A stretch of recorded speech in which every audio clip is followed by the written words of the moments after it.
आपको भी एनपीसीआई या फिर आधार डीबीटी ऑन करना है तो इसके लिए कहीं पे भी जाने की जरूरत नहीं है। आप अपने फोन के माध्यम से भी इस चीज को कर सकते हैं, या फिर अगर आपके पास लैपटॉप या फिर कंप्यूटर है तो उसके द्वारा भी कर सकते हैं। बहुत ही आसान है, 2 से 4 मिनट के अंदर ही आप पूरे प्रोसेस को कर सकते हैं, बहुत ही आसान तरीके से। और सबसे पहले बता दूं कि एनपीसीआई क्यों होता है। एनपीसीआई या फिर डीबीटी करने से ये होगा कि जो भी गवर्नमेंट की स्कीम है उसके द्वारा अगर आपके अकाउंट में पैसा आता है, जैसे मान लीजिए अगर पेंशन ही है, या फिर कह लीजिए कि कोई स्कीम के थ्रू 1,000 रुपए या फिर 2,000 रुपए आपको दिए जाते हैं, सब्सिडी दी जाती है गवर्नमेंट के थ्रू, या फिर किसान सम्मान निधि योजना की बात कर ले अगर उसके थ्रू पैसा आता है, तो उसके लिए भी आपका डीबीटी ऑन होना चाहिए, तभी जाके पैसा आपके अकाउंट के अंदर आएगा। अगर आपके अकाउंट के अंदर पैसा नहीं आ पा रहा है, इसका मतलब यह है कि आपका डीबीटी ऑन नहीं है। तो आधार डीबीटी को ऑन करना होता है। तो किस तरीके से ऑन करना है, इस वीडियो के अंदर पूरी डिटेल्स में मैंने समझाया है कि कैसे आप आधार डीबीटी को ऑन कर सकते हैं। तो चलिए आज के इस वीडियो के अंदर जान लेते हैं कि आधार डीबीटी कैसे ऑन करना है। चलिए स्टार्ट करते हैं। उससे पहले आपसे छोटी सी रिक्वेस्ट है कि चैनल पे नए हैं तो चैनल को जरूर सब्सक्राइब करें, ताकि आने वाली सभी वीडियो का जो नोटिफिकेशन है वो समय से आपको मिलता रहे, और इस वीडियो को लाइक करना ना भूलें। चलिए स्टार्ट करते हैं। आधार डीबीटी को ऑन करना चाहते हैं जिससे आपकी सरकारी जो भी पैसा होगा ट्रांसफर किया जाए तो आसानी से आपके बैंक खाते के अंदर आ जाए। और जिनका भी यहाँ पे लिंक नहीं होगा उनका पैसा आने में प्रॉब्लम होगी, यानी कि पैसा ही नहीं आएगा। तो उसके लिए सबसे पहले आप गूगल में आइए और ये काम आप अपने मोबाइल के माध्यम से या फिर लैपटॉप या सिस्टम के माध्यम से कर सकते हैं। यहाँ पे डायरेक्टली आपको एनपीसीआई लिख सकते हैं, जिसको हम कहते हैं national payment corporation of India, और इस पे आपको एंटर क्लिक कर देना है। सबसे ऊपर ही मिल जाएगा जहां पे लिखा होगा national payment corporation of India और एनपीसीआई, इस पे आपको क्लिक कर देना है। जैसे आप इस पे क्लिक करेंगे इसकी जो वेबसाइट होगी आपके सामने यहाँ पे आ जाएगी। अब यहाँ पे सबसे पहले आपको करना क्या है, यहाँ पे एक मिलेगा कस्टमर और अबाउट एनपीसीआई। आपको यहाँ पे जो कस्टमर लिखा है इस पे क्लिक करना है, और सबसे नीचे यहाँ पे देखेंगे लिखा होगा भारत आधार सीडिंग इनेबल। ठीक है, इनेबलर हो तो इस पे आपको क्लिक कर देना है और थोड़ी देर वेट करना है, और आप एनपीसीआई की जो ये आधार सीडिंग है इस वाले पेज पे आ जाएंगे। अब यहाँ पे सबसे पहले आपको चेक करना होगा कि आपकी जो आधार कार्ड है उसमें डीबीटी ऑन है या नहीं है। उसके यहाँ पे देखेंगे लिखा हुआ है कि आधार मैप्ड स्टेटस, इस पे आपको क्लिक करना है। क्लिक करने के बाद यहाँ पे आपको अपना आधार कार्ड का नंबर डालना है, और आधार कार्ड का नंबर डालने के बाद यहाँ पे लिखा है टू, ये जो लिखा हुआ है कैप्चा, इसको इस बॉक्स में भरना है और चेक स्टेटस पे क्लिक करना है। तो चलिए आधार कार्ड नंबर डालते हैं और आगे बढ़ते हैं। जैसे ही चेक स्टेटस पे क्लिक करेंगे जो भी आपके आधार से जुड़ा मोबाइल नंबर होगा उस पे 6 डिजिट का ओटीपी भेजेगा, और उस ओटीपी को यहाँ पे डालना है और कंफर्म वाले इस बटन पे क्लिक कर देना है।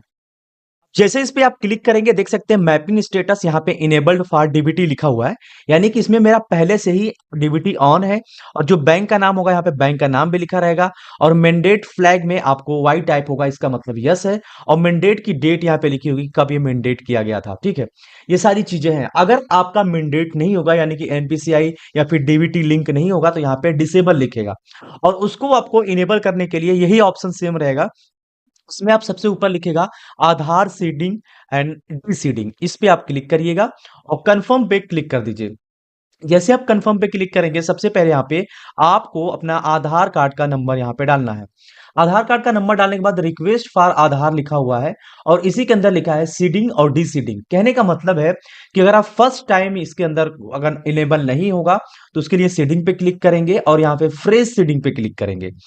यहाँ पे आधार कार्ड का नंबर डालिए, और यहाँ पे आधार कार्ड का नंबर डालने के बाद सेलेक्ट योर बैंक, यानी कि जो बैंक होगा उस बैंक को आप यहाँ पे सेलेक्ट करेंगे। तो जैसे मान लीजिए हमारा स्टेट बैंक है तो हम स्टेट बैंक का चुनाव करेंगे। इतना लिखने के बाद आपको कुछ करने की जरूरत नहीं है, नीचे आएंगे और यहाँ पे आपको अपना अकाउंट नंबर डालना है, और वही दोबारा से कंफर्म अकाउंट नंबर में भी वही फिलअप करना है। याद रहे दोनों का अकाउंट नंबर सेम फिलअप करिएगा, अदरवाइज ये होगा नहीं। तो ये अकाउंट नंबर फिल करने के बाद यहाँ पे एक डिस्क्लेमर आता है जो कि आपको डिक्लेरेशन को टिक करना होता है, इसलिए इस पे आप टिक मार्क करेंगे।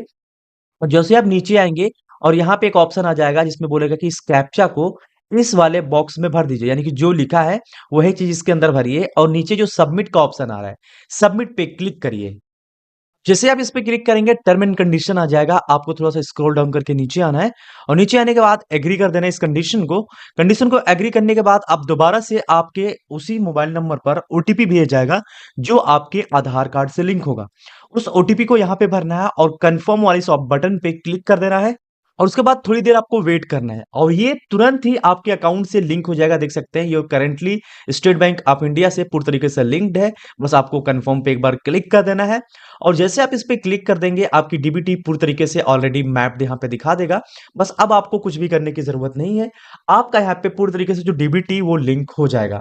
तो इस तरीके से आप आसानी से इसको चेक कर सकते हैं कि जो डीबीटी है वो यहाँ पे लिंक है या फिर डीबीटी आधार से हुआ है या फिर नहीं हुआ है।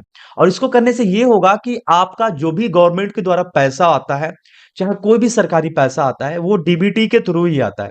जब तक आधार डीबीटी एनेबल्ड नहीं होगा, आपका पैसा आपके खाते के अंदर क्रेडिट नहीं होगा। इसलिए अभी आप अपना जो भी अकाउंट है उसको चेक कर लीजिए कि डीबीटी लिंक है या नहीं है।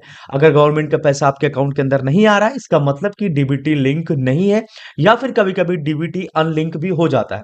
तो इस तरीके से आप चेक करके उसको डीबीटी लिंक कर सकते हैं और इसके लिए कहीं भी जाने की ज़रूरत नहीं है।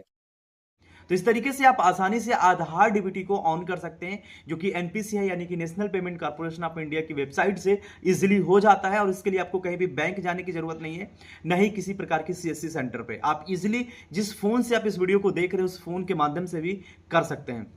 तो आशा है ये वीडियो अच्छे से समझ में आई होगी। अगर किसी प्रकार की और कोई समस्या आ रही है तो कमेंट सेक्शन में बता दीजिए। चाहे जो भी अपडेट हो, चाहे सरकारी स्कीम से रिलेटेड हो, उसके बारे में नेक्स्ट वीडियो बना दिया जाएगा। तो मिलते हैं नए वीडियो में एक नए इंटरेस्टिंग वीडियो के साथ। तब तक के लिए जय हिंद।